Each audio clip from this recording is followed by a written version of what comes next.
प्रणाम दोस्तों, ओम नमः शिवाय। स्वागत है आपका फिर से एक और वीडियो के अंदर है। और आज की इस वीडियो में हम बात करेंगे कि कुंडलिनी जागृत होने के बाद में क्या मैरिज करनी चाहिए, नहीं करनी चाहिए, कर सकते हैं, नहीं कर सकते हैं, क्या सीन रहता है। क्योंकि बहुत से लोग इस बारे में, जो युवा लोग हैं, वो अक्सर पूछते रहते हैं। तो भाई मैं इसमें आपको अपने अनुभव से बताऊंगा कि क्या मैं इस बारे में सोचता था और क्या इसमें अंततः मुझे ज्ञान मिला, क्या अनुभव हुआ और क्या बात हुई। तो उसके आधार पर आपको मैं बताऊंगा, ठीक है।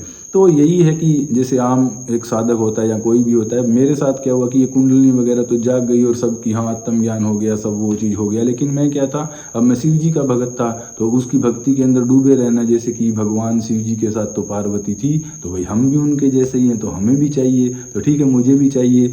और उस टाइम में मैं फिर वही है ना, जो लोगों की बात हम सुनते ही रहते हैं। कोई बीच में आचार्य प्रशांत की वीडियो आ गई, कोई सदगुरु आ गए, कोई ओशो कुछ कह रहे हैं, कोई कुछ कह रहा है। तो अब सभी लोग यही कहते थे, मतलब कि आप पहले आत्मज्ञान प्राप्त कर लो, उसके बाद में देखा जाएगा। आप पहले आत्मज्ञान प्राप्त कर लो, तो उसके बाद में होगा। तो मैं भी आप लोगों की तरह यही सोचता था कि जब आत्मज्ञान ही हो जाएगा तो फिर किसी और की जरूरत ही क्या रह जाएगी। तो ये तो सीधा सीधा डिनाइल हो गया ना, डिनाइल ऑफ मैरिज, कि भाई आत्मज्ञान होने के बाद में क्या ही फिर जरूरत रह जाएगी। तो वो तो पहले ही चाहिए ना हमें। तो ऐसे मतलब मेरा भी वही था कि नहीं नहीं भाई आत्मज्ञान, भाई वो चीज़ हो ही जाएगी तो फिर तो जरूरत ही नहीं रह जाएगी। तो जरूरत तो पहले ही है ना, आत्मज्ञान होने से पहले। तो हर कोई ऐसे आत्मज्ञान हो जाएगा तो फिर तो मैरिज वगैरह ये चीज़ होगी ही नहीं।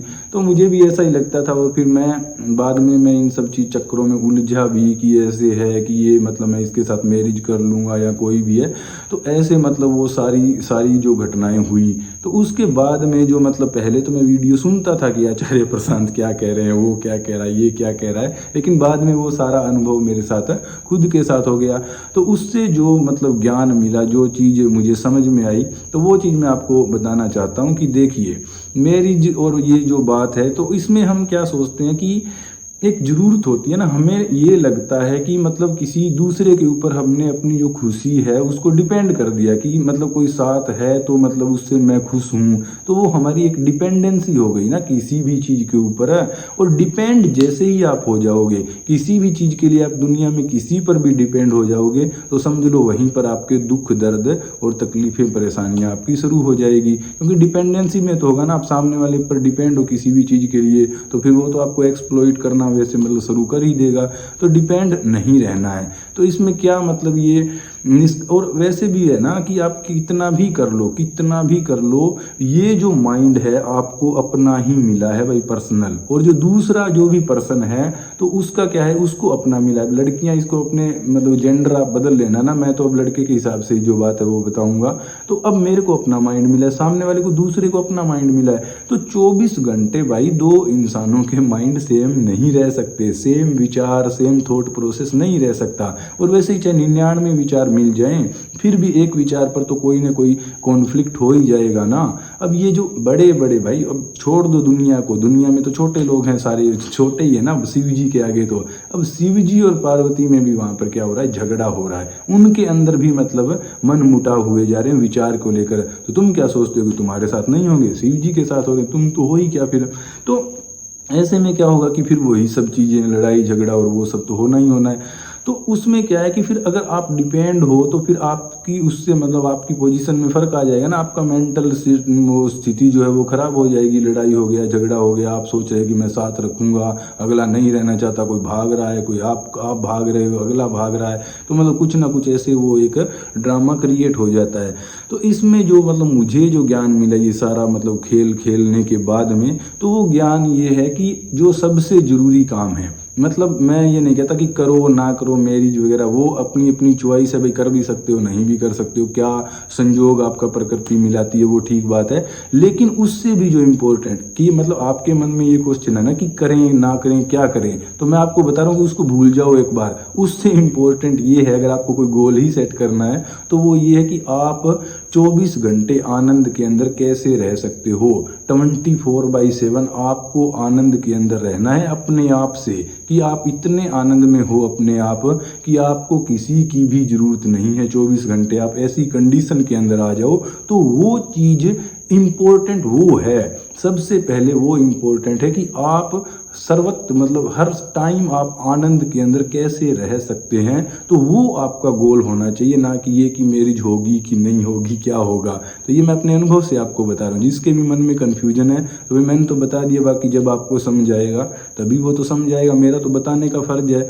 तो समझ गए कि सबसे जरूरी है अपने आप के अंदर पहले आप एक आनंद की स्थिति के अंदर पहुंच जाओ, और उसके बाद की बात है अगर प्रकृति कुछ करती है, अगर कोई आपके पास आता है तो ठीक है भाई, आप उसको कर भी सकते हो, और अगर कोई मतलब जा रहा है तो आप जाने भी दे सकते हो, आपको फर्क नहीं पड़ना चाहिए। क्योंकि आप मतलब दूसरे से आप जैसे अटैच हो जाओगे तो फिर आपकी खुशी दुख और वो सब उसके ऊपर डिपेंड हो गया ना, और मतलब आप एक वहम में भी रहोगे कि भाई अब इसके साथ विचार मिल रहे हैं कि नहीं मिल रहे हैं, साथ है कि नहीं है। भाई कौन, मृत्यु थोड़ी सबकी साथ में होती है। अब किसका कब क्या हो जाए, कब कौन कितनी देर साथ रहेगा, कब तक किसके साथ माइंड के विचार मिल रहे हैं तो मिल रहे हैं, और जिस दिन नहीं मिलेंगे तो नहीं मिलेंगे। तो आप डिपेंड होकर बैठ गए तो आप मतलब धोखा खाओगे ना, फिर आप बाद में पछताओगे कि ओहो सामने वाले ने धोखा कर दिया। नहीं, ऐसा नहीं होता है। आपको मतलब ये चीज़ समझनी होगी कि ये बाद की बात है, मैरिज वगैरह सब बाद की बात है। पहली बात ये है कि आपको 24/7 आप में इतना आनंद फूटने लग जाए कि आपको किसी दूसरे की आवश्यकता ही नहीं है।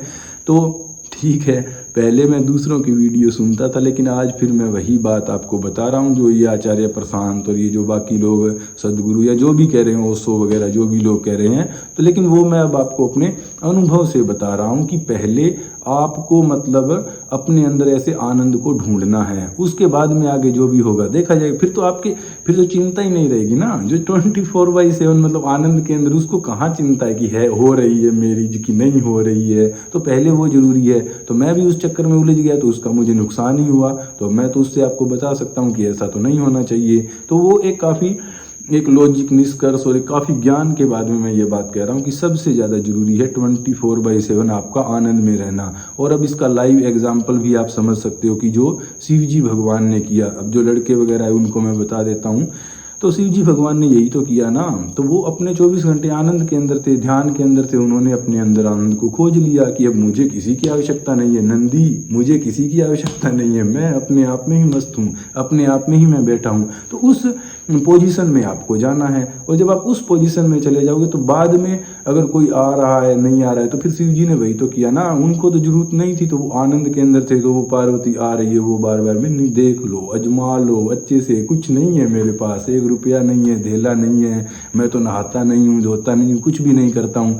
क्योंकि वो हिंदी सामने वाले को अच्छे से देख लो ना, फिर भी वो रहना चाहे तो आपके साथ रह ले। तो बिल्कुल आपको ओरिजिनल रहना है, 24/7 आनंद के अंदर रहना है। उसके बाद में भी अगर कोई जबरदस्ती मतलब घुस रहा है तो फिर वो आप अपना देख लो, लेकिन आपको उसके ऊपर डिपेंड नहीं होना है। तो उस पोजीशन के अंदर आपको पहुंचना है। और मैं तो भाई खुद देखो, अब मैं शिव जी भगवान जितना स्ट्रॉन्ग ताकतवर तो नहीं हूँ, हाँ मैं उतना प्योर भी शायद नहीं हूँ, इतना ईमानदार भी नहीं हूँ, और इतना मतलब इतना सत्य और इतना वो नहीं हूँ ना, शायद हो सकता है मैं इतना सत्यम शिवम सुंदरम ना हूँ जितने शिव जी महाराज है। लेकिन मैं कोशिश कर रहा हूँ कि मैं वैसा बन जाऊँ। और वैसा बनने का क्या है कि आप बैठ जाओ भाई, आप बैठ जाओ।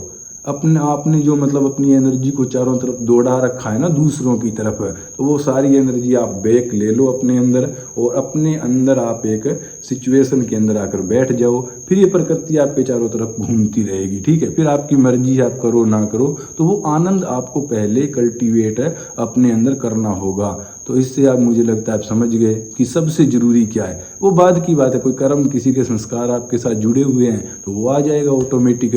जो प्रकृति आपके साथ चाहेगी, जो आपसे करवाना चाहेगी, जो परमात्मा की इच्छा होगी वो हो जाएगा।